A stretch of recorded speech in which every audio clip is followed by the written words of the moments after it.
Elle s'en donne à cœur joie, la presse européenne qui ruisselle de unes les plus catastrophiques.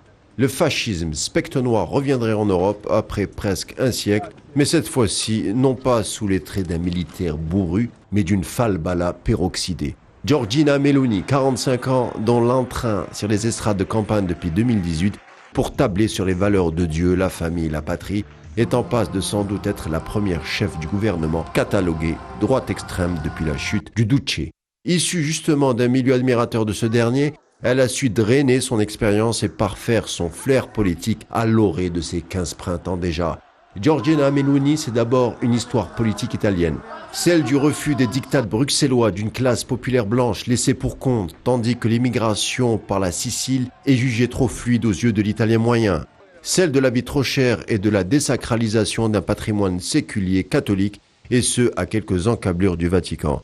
Giorgia Meloni est aussi un syndrome d'une Italie qui ploie sous diverses pressions exogènes qui échappent au quidam. La campagne politique pour ces législatives démontre n'empêche une femme de tempérament.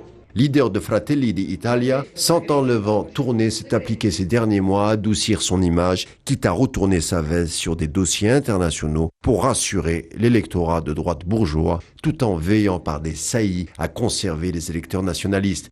Stratège, fruit d'un bref passage en politique sous la houlette de son mentor Gianfranco Fini, après la chute de celui-ci, elle s'est bien tenue à l'écart des gouvernements successifs des années 2010, consolidant son nouveau parti Fratelli d'Italia, parti présenté comme hors système, qui s'installe doucement mais sûrement dans le paysage politique. Tout en prenant les codes post-fascistes, elle n'hésite pas à affirmer sa position pour Poutine lors de la guerre en Crimée. Elle applaudira ouvertement le Brexit, opposé surtout aux droits des minorités et aux politiques migratoires, mais d'un autre côté, on l'a dit, pro-OTAN, pro-Ukraine est devenu, dans la foulée, pro-Union européenne. C'est-à-dire un cocktail laissant sceptique l'auto-élue Ursula von der Leyen qui a menacé de sanctions l'Italie il y a quelques jours si celle-ci est votée dans le mauvais sens.